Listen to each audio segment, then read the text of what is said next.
Hello my lovelies, welcome to my little cottage by the sea, the place where usually I like to stitch and craft my way to a vintage inspired and sustainable lifestyle.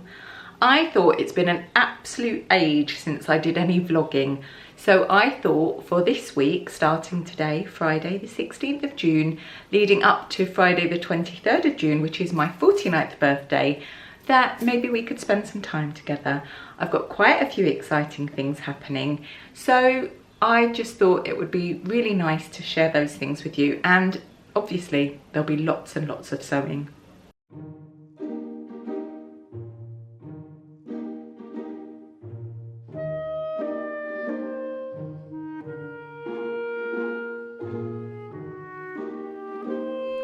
I love my little cottage by the sea, but sadly it doesn't come with its own garden.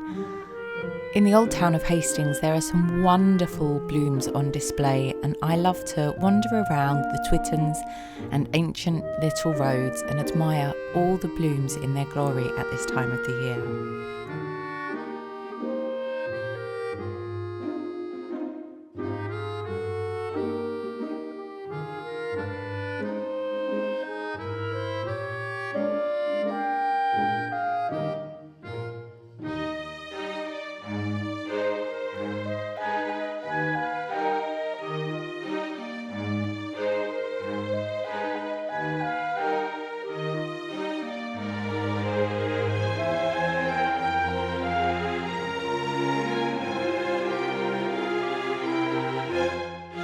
Happy Saturday lovelies. I just am on a break, tea break, I'm mid-editing, and I thought I would share some literature with you. I found a few books in the charity shop and I've been really loving going to my local library, so I just thought I'd share a few. So the first things are books I found in the charity shop, and the first one that I was very pleased to find, Daphne du Maurier, The Rendezvous and Other Stories, a collection of short stories. Daphne du Maurier is probably my favourite author, along with Angela Carter, and Rebecca is one of my favourite all-time books and films actually. And there's loads of little stories in here, published in 1980. It's got like a lovely linen actual cover. I never know whether to keep the dust covers of books. I suppose you should really, but I just find them annoying, although the pictures on this are quite good. So that one. And then this one's a really weird one. I found this in the supermarket and it was a charity box, but it's called Some Prefer Geisha by Boy Dement, and I think you can probably know why I picked this book up. It was like a voluntary donation. I just put like £1 in here. And I just don't really know what to make of it. So I'll just read you the little, there's like a little blurb here. Madame Butterfly was neither the first nor the last of her kind in Japan, and yet her name has become a synonym for the faithful unto death Japanese mistress. The American GIs, however, learned another use of the word from their Japanese girlfriends with the verb to butterfly, expressing an entirely different meaning to philander, to two-time, to be fickle and inconstant. It is with both these connotations in mind that this book is dedicated with admiration and compassion to those intrepid sportsmen who brave both perils and pleasures in pursuit of that remarkable species, Lepidoptera japonica. So it's 1966 and it's basically all about having a Japanese mistress, motorbikes going past, and like what you sort of need to do to find your mistress. But it has got rather fabulous illustrations in it, so it's probably quite problematic and quite horrific and gonna annoy me, but it's pretty. So there you go. And the other one that I got, which I'm really excited about, Mae West by George Eels and Stanley Musgrove. I think this is they. The Lies, the Legends, the Truths. I love Mae West, always have. And again, another nice linen cover.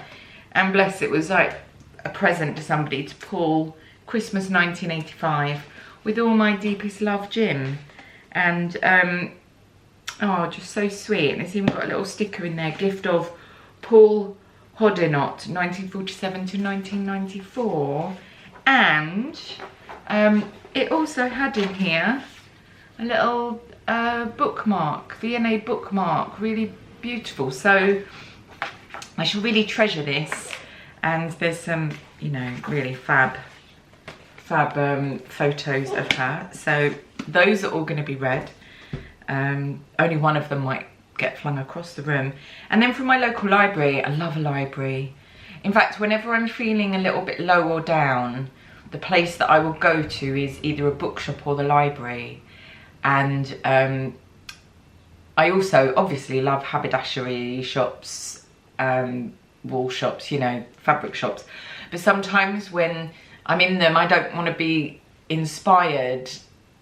I want to be soothed, and books really do that. So the first one is called The Lights of Prague by Nicole Jarvis, and it's set in Prague, and I've been to Prague, so it's quite nice to read because oh look, I've got another V&A bookmark. I collect bookmarks. I don't know why. I have more bookmarks than books.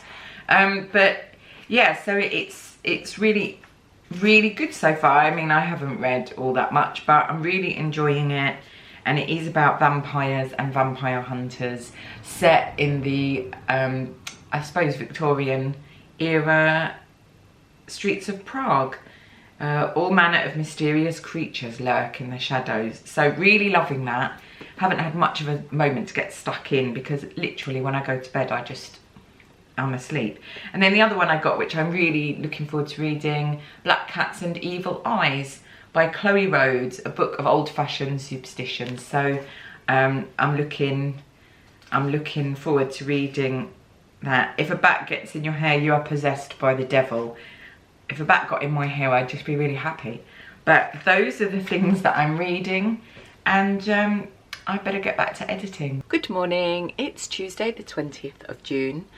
I have been very busy working on various things, but I thought I would check in and just show you the chaos in my sewing room, because I've got about 10 projects on the go, and I've got a commission that I need to get done, and I'm just doing an emergency job for a filming commission that's happening. So it's all a bit crazy cuckoo. And if you think that I literally am only wearing this dress at the moment, you would be absolutely correct. So here's the studio today. Stuff on the ironing board, stuff on the sewing table, stuff on the pattern cutting table, mess, dress hanging up over there, Singer 99K that needs to be put away. I am working on supposedly my birthday dress, which is on Friday, out of this fabric that a friend, Madrigal Millinery, gave to me. And I'm making another bondage dress that you can see there. So that's cut out and I'm sewing it. And then I'm making a dress out of this, which is a hack of my Yves Saint Laurent inspired Angelica blouse. I'm gonna swing pan the camera around, and basically that's what the top looks like, but I'm hacking it to do a full circle skirt. So those bits are all on the ironing board. And then I have here another Angelica blouse cut out, because I'm doing the sewing, the sort of sewing tips video to go with the pattern cutting video, which is June's project over on my Patreon at Tara Stitch Coven. I've also got to run out to the shop and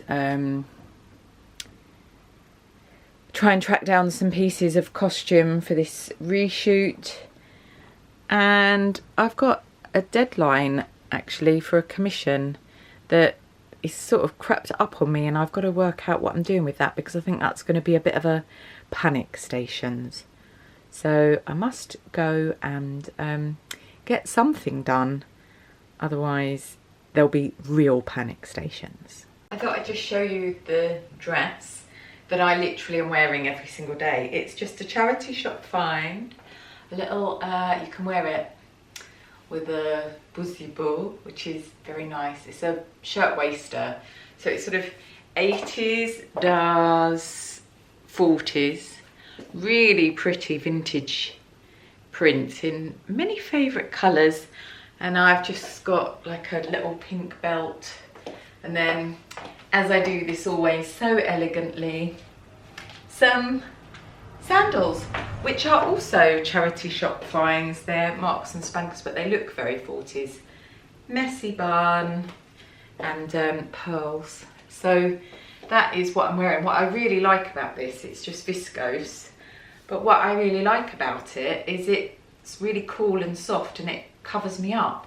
I was thinking the waist is very high, so it's sort of almost quite empire on me, and I sort of thought that I would take it apart and alter it because it's just got some pleats and it's not A-line, it's sort of that shape. But actually belted, quite happy with it. Don't really have time to fiddle with it. And I'm wearing it every single day. So bargain of £4.75.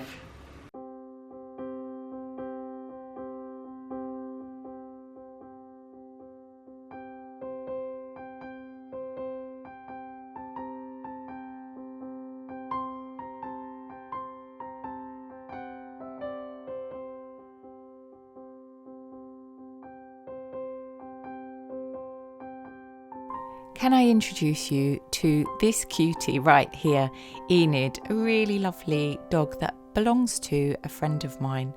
I bumped into them when I was out finding costumes for this reshoot that I'm working on.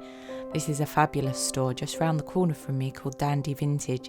I got completely distracted though by clothes that I wasn't supposed to be finding, and they had some incredible 1940s, 1950s pieces. Look at the collar on this beauty. Absolutely stunning, this lattice ribbon work or bias work, also on the pockets. I'm storing this up for maybe a future project.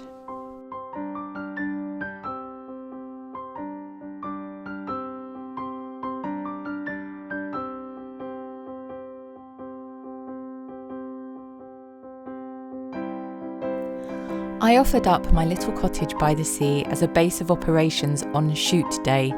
So early one sunny morning, the film crew, actors and assorted people all descended on me with croissants and coffee, and we had just the loveliest time. They really were some of the loveliest people that I've had the pleasure of working with, and I feel really grateful to have played just a teeny tiny little part in making this short film about a malignant spirit. I can't wait to see the finished thing.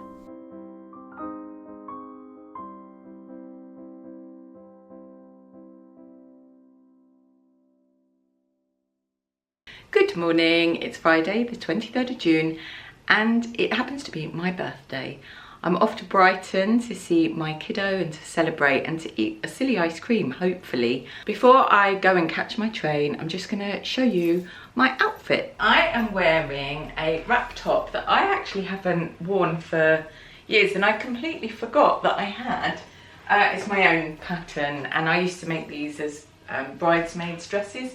But this is out of my favourite all-time fabric. It's called Honeymoon and it's got tiny little delicate spider webs, cobwebs, sweet peas, and really beautiful. I sort of had to piece this one together, but I love it.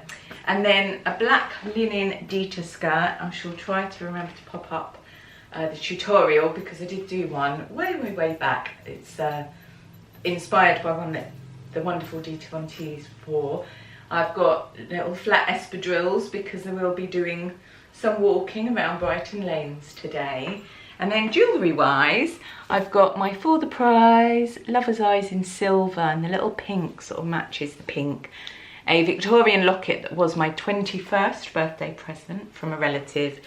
a little pearl bracelet and my charm bracelet, and some of these are very, very old. I've had some of these for as long as I can remember. They used to be in my childhood jewellery box. And then I've re-found my mulberry bag, which I bought many, many years ago. And there's a funny story about this, which I will just tell you before I run to catch my choo-choo train. But I bought this for myself because it was horrendously expensive when I qualified as a teacher way, way, way, way back, about 20 years ago, maybe, something like that. And with my first salary, teacher's salary, I bought myself this bag, and I'd been saving up for something through the training. Anyway, I had a boyfriend at the time, and he said to me that I was never allowed to buy another bag like this. So I dumped him.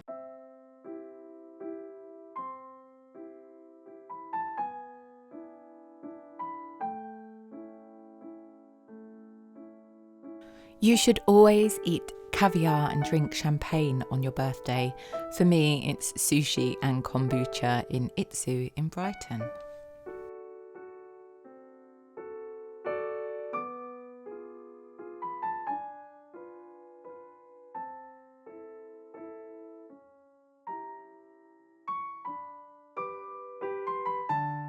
Brighton Pavilion reminds me of the most gaudy, ostentatious, iced cake, perfect for one's birthday, and the gardens were really quite stunning and heady with the scent of roses.